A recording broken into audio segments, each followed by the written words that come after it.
Every year 450 aircraft are retired, but behind them lies not a scrapyard, but a multi-billion-dollar resource waiting to be recovered. Instead of being discarded, each aircraft enters a tightly controlled industrial process, where every component is carefully disassembled, sorted, and processed to recover valuable materials. From a complex machine made up of millions of parts, it is gradually transformed into a stream of clean, reusable materials that deliver significant economic value to the manufacturing industry as we step inside massive processing lines and explore how humans play with a giant mechanical system, where each aircraft is taken apart, processed, and reborn in ways rarely seen by the public.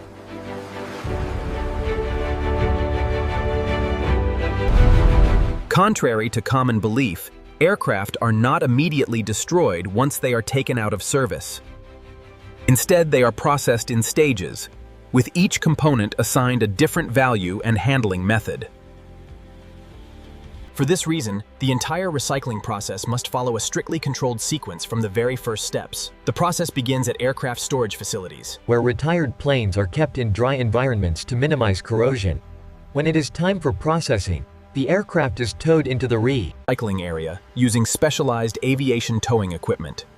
At this stage, technicians carry out a full structural inspection. Access panels are opened to examine the internal sections of the aircraft, with particular attention given to critical components, such as the airframe structure. Based on these assessments, engineering teams develop a detailed disassembly plan for each individual part. Before proceeding to the next stages, all onboard systems must be fully deactivated. Technicians disconnect the main power supply, as well as all backup power sources, to ensure that no electrical current remains within the system. Any residual charge stored in capacitors is also discharged to eliminate the risk of electric shock during handling. Once completed, the aircraft no longer functions as an integrated system, but is reduced to a large metallic structure ready for further processing. Before any disassembly can begin, the very first step is to remove and collect all fluids contained inside the aircraft. Arge hoses are connected directly to the fuel tanks located within the wings and the fuselage. Under the suction force generated by industrial pumps, jet fuel is extracted and transferred into sealed storage tanks for later reuse. The entire operation is carried out within a closed system, equipped with sensors that continuously monitor flow rates to prevent overflow or leakage at any point during the process. Once the fuel has been removed, the hydraulic system is handled next. Discharge valves are opened in a controlled sequence to gradually release the pressure inside the pipelines.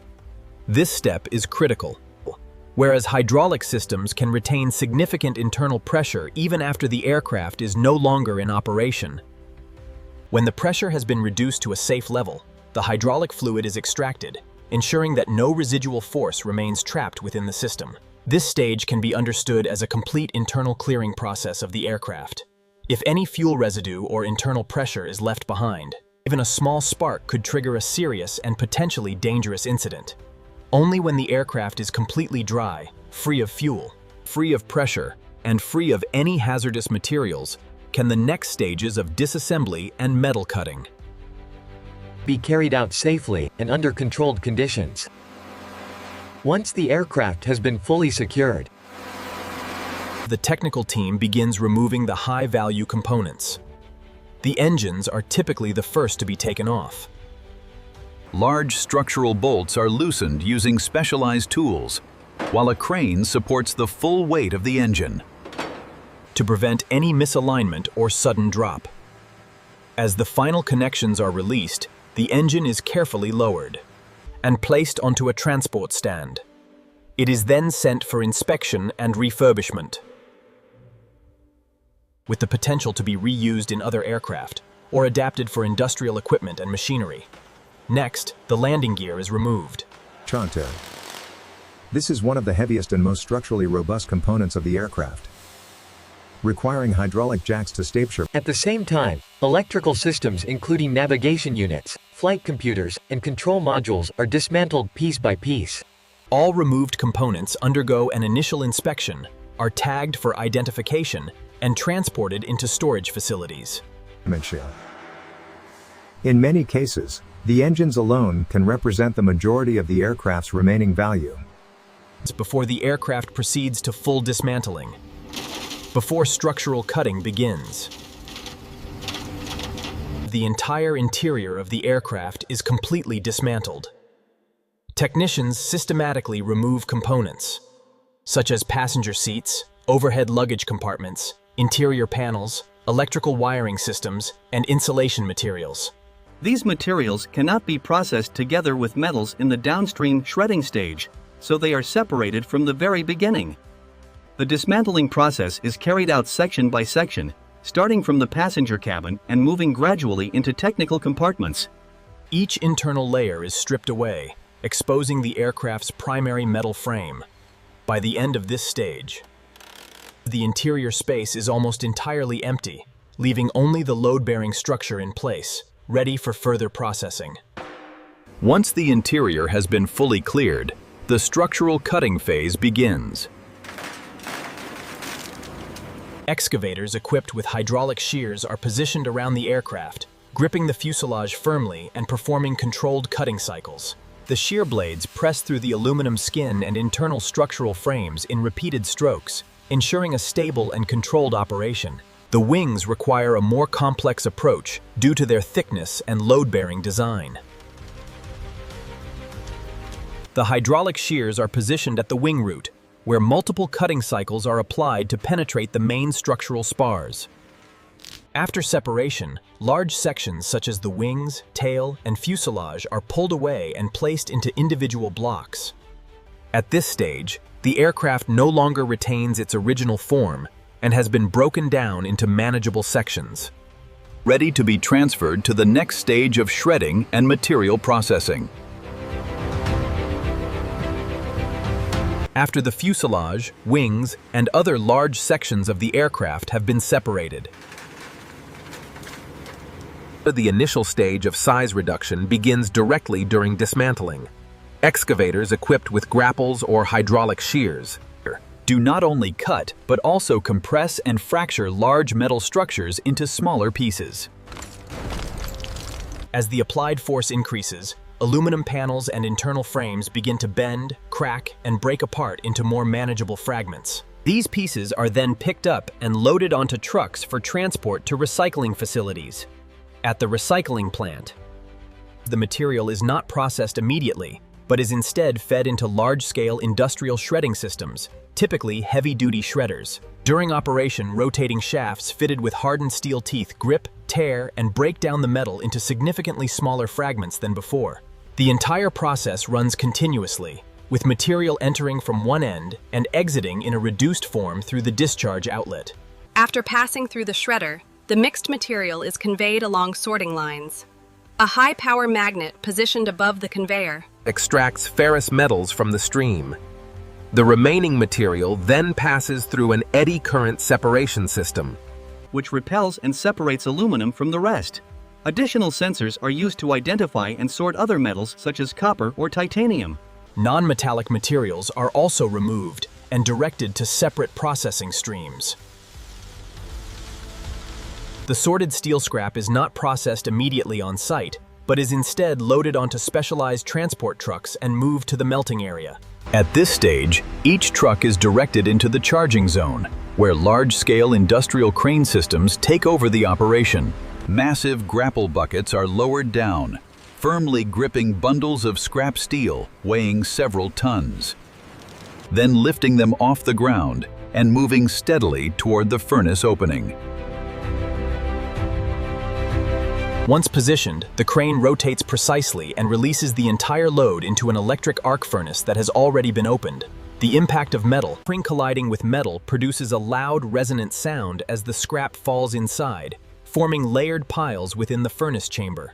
This is not a single action, but a repeated cycle, ensuring that the furnace is charged with the required volume of material for each melting batch. Every movement is carefully controlled to prevent overloading or uneven distribution inside the furnace, as either condition could directly affect melting efficiency in the next stage. When the furnace reaches its target capacity, The system transitions into the heating phase, where electrical energy will be converted into extremely high thermal energy, initiating the transformation of solid steel into molten metal. Cranes lift individual batches of steel scrap and release them into the electric arc furnace. Once the furnace is closed, the electrodes are lowered close to the surface of the metal and begin delivering a high-intensity electric current, generating an arc with extremely high thermal energy. Temperatures can reach up to 3,600 degrees Fahrenheit, allowing the steel to heat rapidly. At first, the surface of the metal turns red, then gradually softens and begins to melt. As the temperature continues to rise, the entire solid mass transitions into a fully liquid state. Throughout this process, additional material is continuously charged into the furnace to maintain a consistent volume of molten metal. Once the steel is completely melted, the refining phase begins. Lime and other fluxing agents Are added to bind with impurities. These impurities rise to the surface, forming a layer of slag. The slag is then removed from the molten metal using specialized equipment. Sensors continuously monitor both temperature and chemical composition to ensure precise control. When the required specifications are reached, the molten steel becomes uniform and ready for the next stage of forming. From irregular solid fragments at the beginning, the material has now been transformed into a clean, homogeneous mass of molten steel, ready for casting. Immediately after refining, the molten steel is not held inside the furnace for long, but is poured out through a guided tapping system. a stream of molten metal flows continuously into casting molds that are cooled by circulating water. As the molten steel comes into contact with the mold, the outer layer begins to solidify first, forming a hardened shell around the material. Inside, the metal remains in a liquid state and continues to move forward along a series of rollers. Throughout this process, the steel is simultaneously transported and gradually cooled, allowing the entire mass to solidify evenly. The continuous stream of steel is then drawn out into long, semi-finished forms known as billets or slabs, which can extend for dozens of feet. Square billets are typically used for construction-grade steel, while flat slabs are produced for rolling into sheets or coils. Once the desired length is reached, an automated cutting system divides the continuous material into individual sections. Immediately after leaving the casting area, the steel billets remain at extremely high temperatures and are transferred directly to the hot rolling mill. Here, each billet is fed between continuously rotating rollers. As it passes through each pair, the steel is compressed and elongated along the direction of movement. This process takes place in multiple successive stages. At each stage, the gap between the rollers is gradually reduced, causing the steel to become thinner and longer after every pass. The high temperature keeps the metal ductile, allowing it to deform without cracking or breaking. Throughout the operation, The billet moves continuously through multiple rolling stands. Sensors monitor thickness and speed in real time to ensure the material meets the required specifications. If any deviation is detected, the roller gap is adjusted immediately.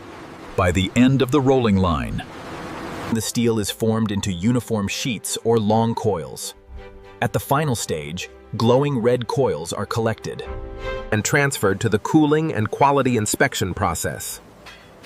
After leaving the casting area or rolling mill, the steel remains at extremely high temperatures and has not yet stabilized internally. It is immediately passed through high-pressure water sprays, where fine mist covers the surface to rapidly reduce heat without causing thermal shock. In some facilities, air cooling is also used, with large industrial fans gradually lowering the temperature of the inner core. This controlled cooling ensures heat dissipates evenly, preventing cracking or distortion. Once stabilized, the steel moves to the inspection stage. Samples from each batch are analyzed using spectrometers to verify chemical composition, while mechanical tests measure tensile strength and hardness. If any deviation is found, the material is separated and may be returned for reprocessing. Finally, the steel is cut into standardized lengths, ready for use in construction and manufacturing. After meeting quality standards and being cut to size, the metal sections are labeled for identification. Information such as the type of metal and the production batch is clearly recorded to ensure traceability and efficient management. The materials are then stacked onto pallets or loaded into containers for transportation to manufacturing facilities. At these plants, the bars and metal blocks are used to produce a wide range of products, including automobiles, industrial machinery, and construction materials. In some cases, a portion of the recycled metal may even find its way back into the aerospace industry. This demonstrates that an aircraft does not truly disappear at the end of its service life. Instead, it is transformed into new forms and continues to be used in an entirely different life cycle.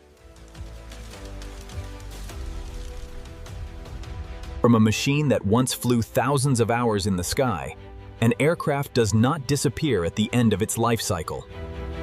It is dismantled, cut apart, shredded, melted, and reintroduced as entirely new materials. Each stage in this process is not simply waste handling, but a reconstruction of value. The metal is cleaned, controlled, and returned to production with consistent quality, ready to become part of new products. What is remarkable is that the life cycle of the material does not end with a single aircraft. It can continue to exist in a structure, a machine, or even another aircraft in the future.